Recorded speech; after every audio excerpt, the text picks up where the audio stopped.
신앙생활을 하면서 가장 중요한 것이 무엇이라고 생각하십니까? 믿음이죠. 신앙 자체가 믿으신 우르를 앙이니까 믿음이 제일 중요합니다. 그럼 그 믿음은 어떻게 성장하고 어떻게 더 키워나갈 수가 있을까요?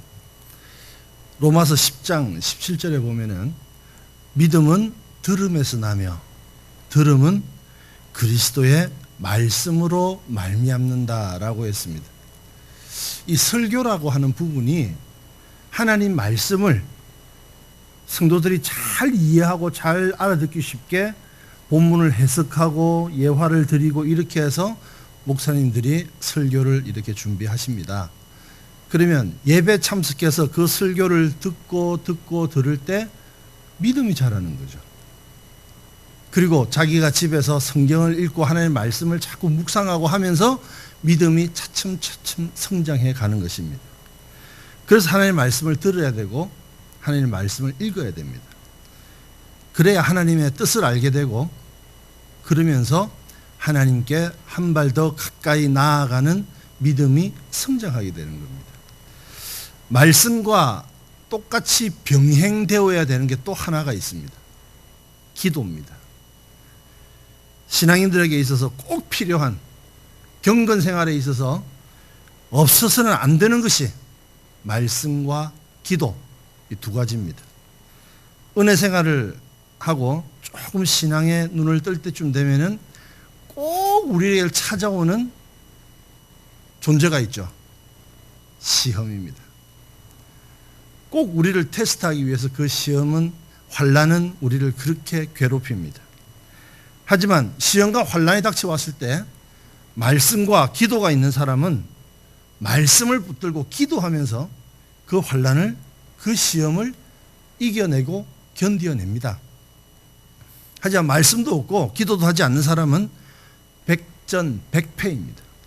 사탄의 유혹에 휘말려서 좌절하고 결국 신앙생활을 떠나게 되는 아주 비참한 결과를 초래하게 됩니다. 말씀의 검을 준비하고 기도로 그 칼날을 날카롭게 갈아서 예리한 검으로 우리를 가로막는, 우리를 괴롭히는 온갖 시험과 환난을 단칼에 샥 베어내야지. 그게 마침내 신앙의 승리자가 되는 겁니다. 말씀의 금이 없으니까, 말씀을 읽지 않으니까 시험이 왔을 때 사탄아 한번 붙자 하고 탁 끄집어내는데 요만한 단도만 나와. 또 말씀만 많이 읽어가지고 한번 붙자 하고 쫙 칼을 끄집어냈는데 기도를 하지 않아서, 갈지를 않아서 뭉뚱한 이런 칼이 나와서 별 수가 없어요. 두 가지가 병행이 되지 않으면 우리에게 힘을 주는 신앙이 되지 못합니다.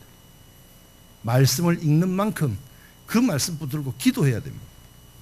신앙생활에 있어서 반드시 꼭 갖추어야 할 경건의 능력들입니다.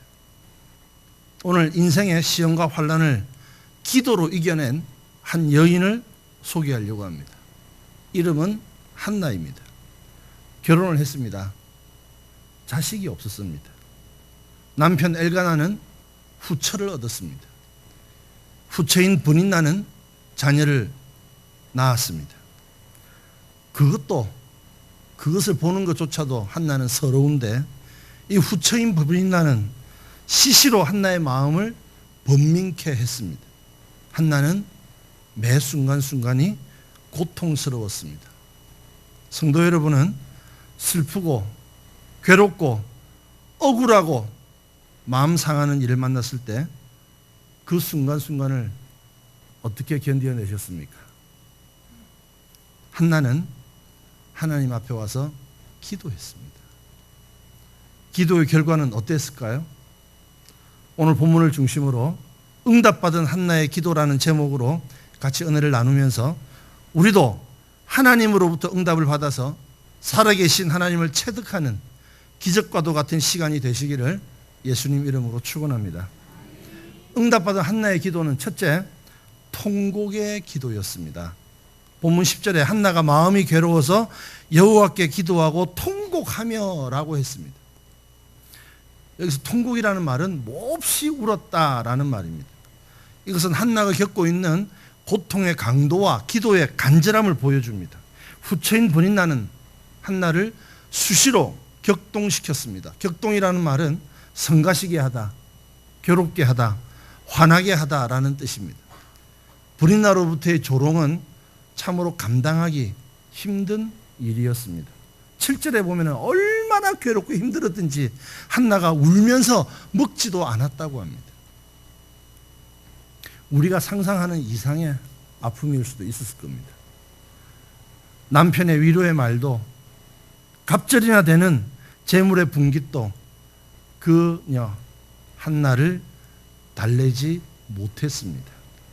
한나는 자신이 겪고 있는 힘겨운 고통을 눈물로 통곡으로 하나님 앞에 토할 수밖에 없었습니다. 통곡의 기도. 언제부터인가 우리들의 기도에 눈물이 사라졌습니다. 언제부턴가 우리의 기도에 눈물이 없어졌습니다. 남 얘기 아닙니다. 제 얘기도 마찬가지입니다. 어느 순간 눈물이 없어진 나를 보고 너무 슬펐습니다. 이렇게 마음에 때가 묻었나. 옛날에는 하나님만 아버지만 불러도 그렇게 막 솟구쳐 오르는 이게 어떤 그게 있었는데 없어졌어요. 간절함이 없어서일까요? 아니면 너무 상투적인 신앙생활에 젖어 있어서 그럴까요? 히스기야 왕이라고 있었습니다. 이 왕이 병이 들었습니다. 곧 죽게 되었습니다. 죽음을 앞두고 벽을 향하고 앉아서 이렇게 기도했습니다. 이사야 38장 3절에 보면은 여호와여 구하오니 내가 주 앞에서 진실과 전심으로 행하며 주의 목전에서 선하게 행했던 것도 추억해 주십시오 라고 통곡하니 라고 했습니다.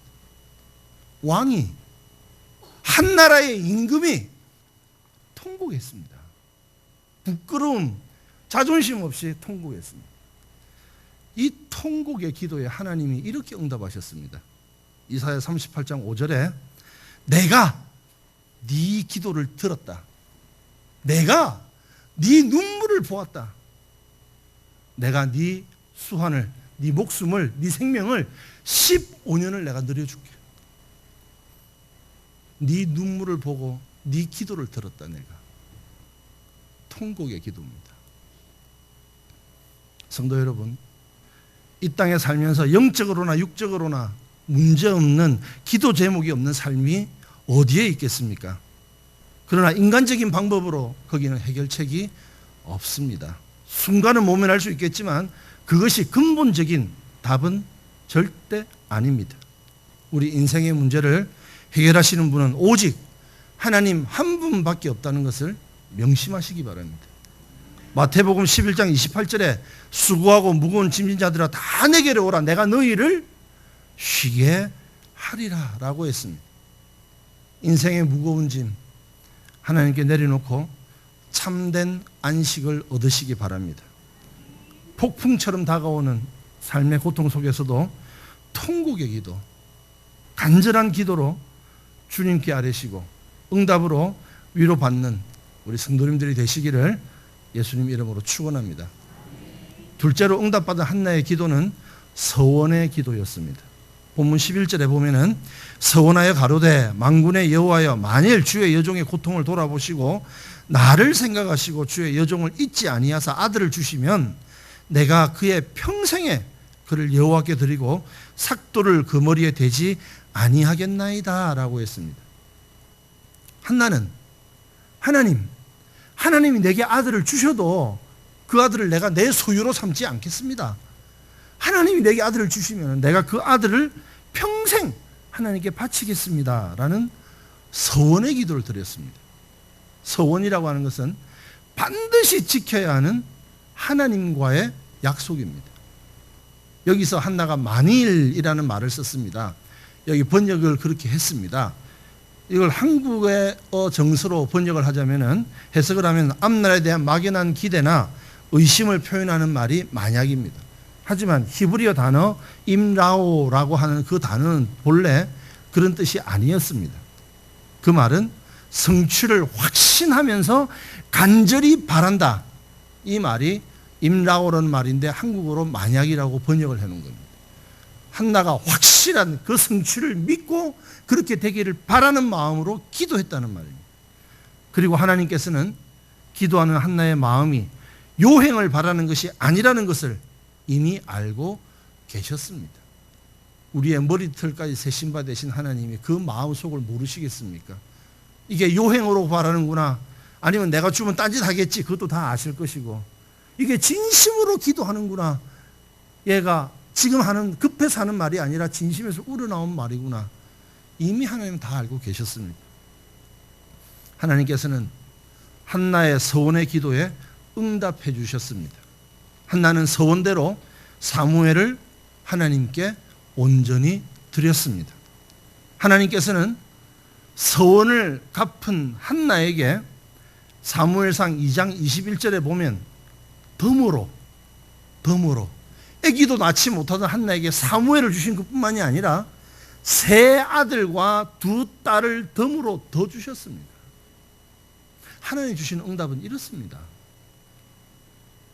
옛날 몇 년 전이죠. 우리 교회 청년 부흥회 강사로 오셨던 안민 장로님을 기억하실 겁니다. 장로님 간증 중에 이런 말씀이 있었죠.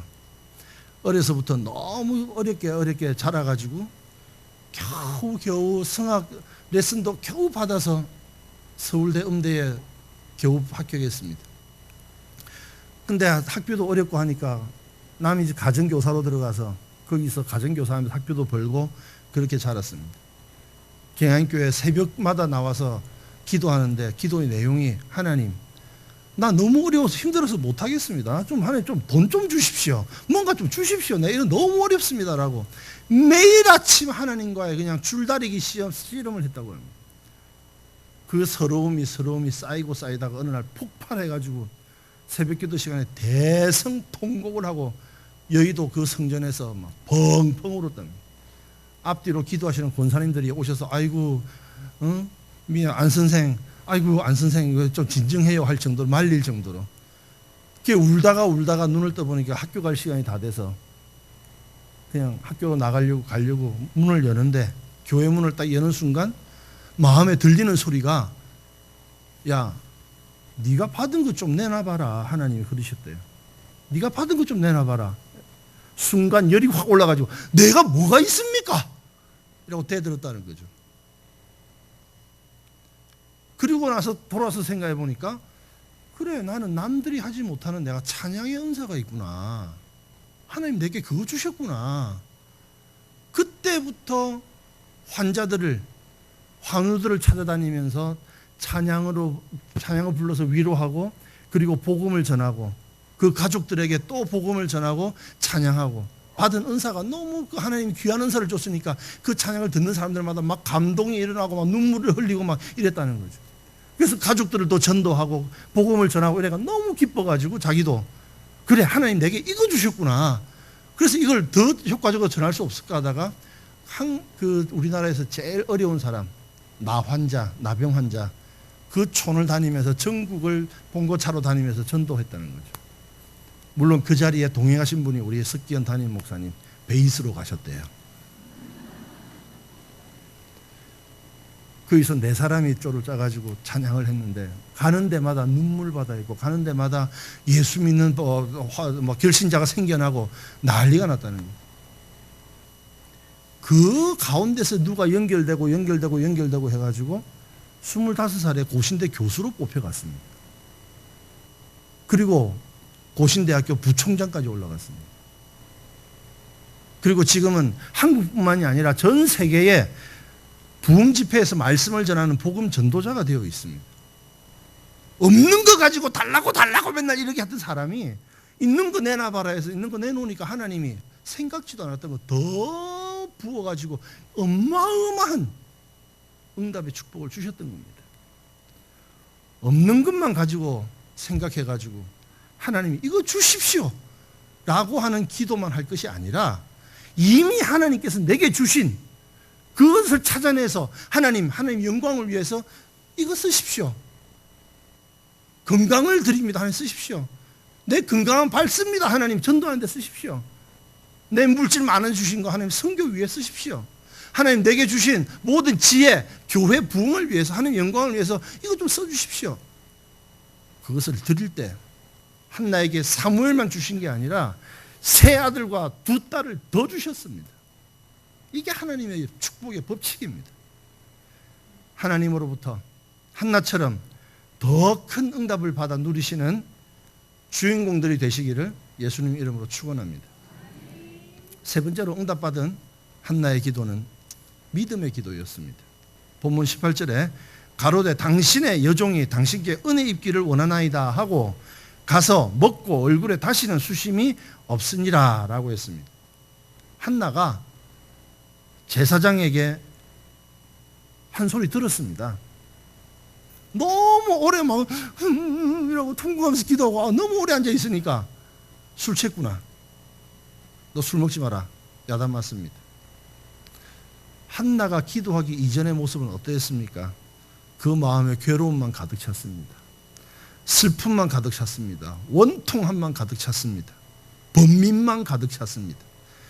그러나 기도하고 난 이후에 한나의 얼굴에는 다시는 수심이 없었다라고 했습니다. 이것은 하나님께서 자기의 기도를 들으심에 대한 확신, 믿음 때문이었습니다.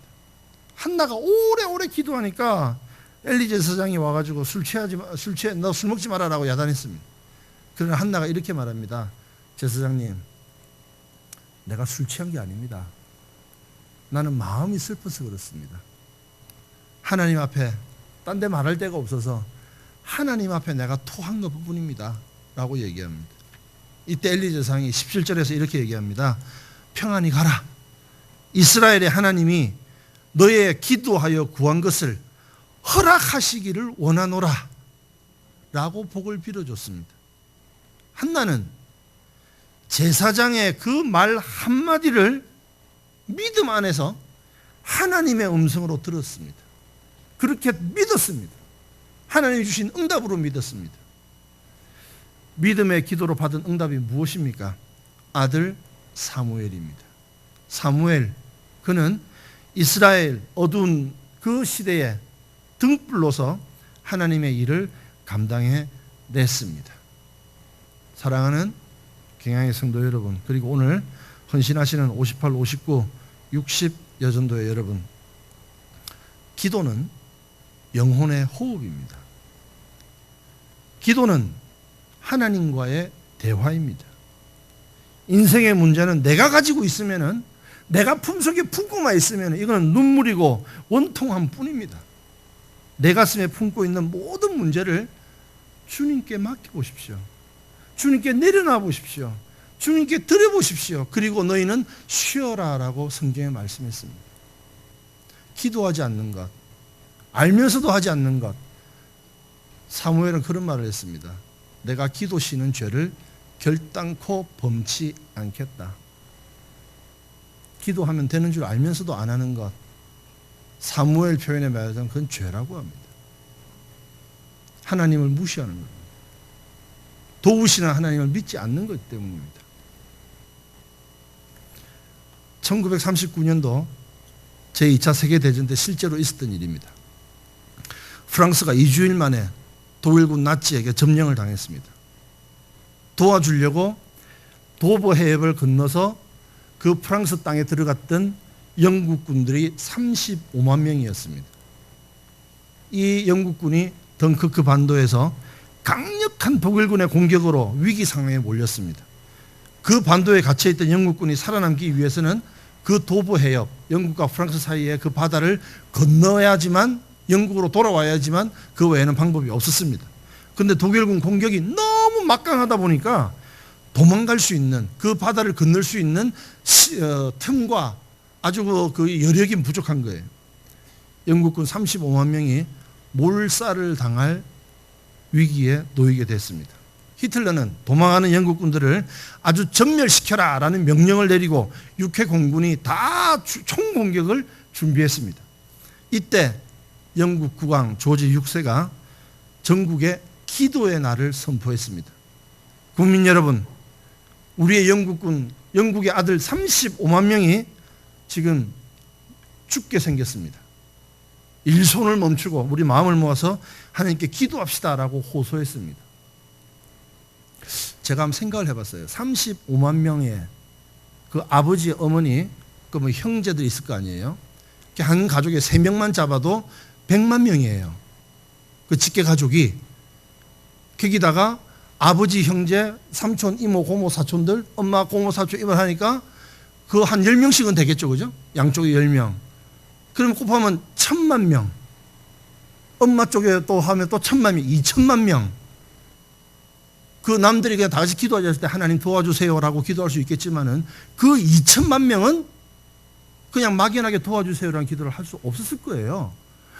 주야, 하나님 살려주세요. 대성통곡으로 하나님, 우리 아들 죽습니다.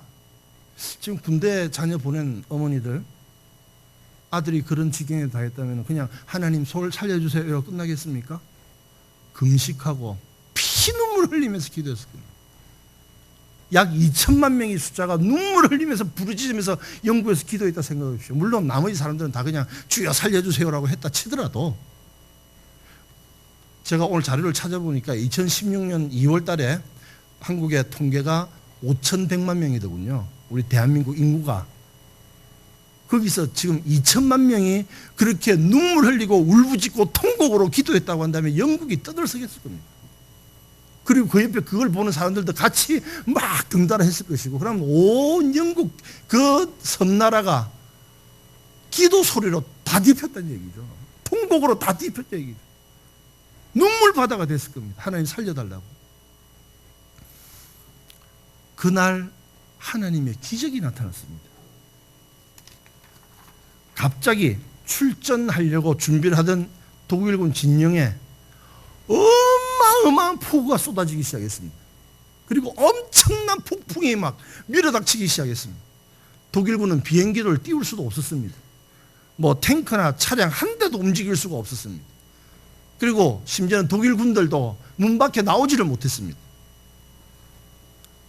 그 폭풍으로 인해서 독일군은 꼼짝달싹 못하고 묶여버렸습니다. 그런데 영국군 진영 도보 해협은 거짓말같이 평온하고 바다도 잔잔했습니다. 수척의 군함으로 35만 명이나 되는 군대가 도보 해협을 무사히 건너서 영국으로 돌아올 수 있었습니다. 영국에서 국왕을 비롯해서 온 국민이 대대적으로 하나님께 감사의 예배와 기도와 찬양하며 하나님 앞에 영광을 돌렸습니다. 영국군은 전열을 재정비했고, 잘 아시다시피 그 전쟁은 독일의 패배, 연합군의 승리로 끝났던 겁니다. 영국 전 국민의 기도가 전쟁의 방향을 바꿔버렸습니다. 성도 여러분, 힘든 일이 있습니까? 염려와 걱정이 머릿속을 가득 채우고 있습니까? 한숨과 원망이 입 주위를 떠나지 않습니까? 살아계신 하나님, 도우시는 하나님 앞에 기도하십시오. 한나의 통곡만큼 간절하게 기도하십시오. 주시옵소서만이 아닌 드립니다라고 하는 서원의 기도를 올려드리시기 바랍니다. 요행을 바라지 않는 온전한 믿음의 기도를 드리시기 바랍니다. 마태복음 21장 22절에 너희가 기도할 때에 무엇이든지 믿고 구하는 것은 따라합니다. 다 받으리라. 마가복음 11장 23절에 그 말하는 것이 이룰 줄을 믿고 마음에 의심치 아니하면 다 따라합니다. 그대로 되리라. 다 받으리라. 그대로 되리라. 하나님의 우리 모두에게 주시는 응답의 말씀입니다. 성도 여러분에 올려드리는 통곡의 기도, 서원의 기도, 믿음의 기도에 하나님께서는 반드시 응답해 주실 것입니다. 한나의 하나님이 나의 하나님이기 때문입니다. 우리 모두 기도를 통해서 신비한 하나님의 응답을 체험하시는 성도님들이 되시기를 예수님 이름으로 축원합니다.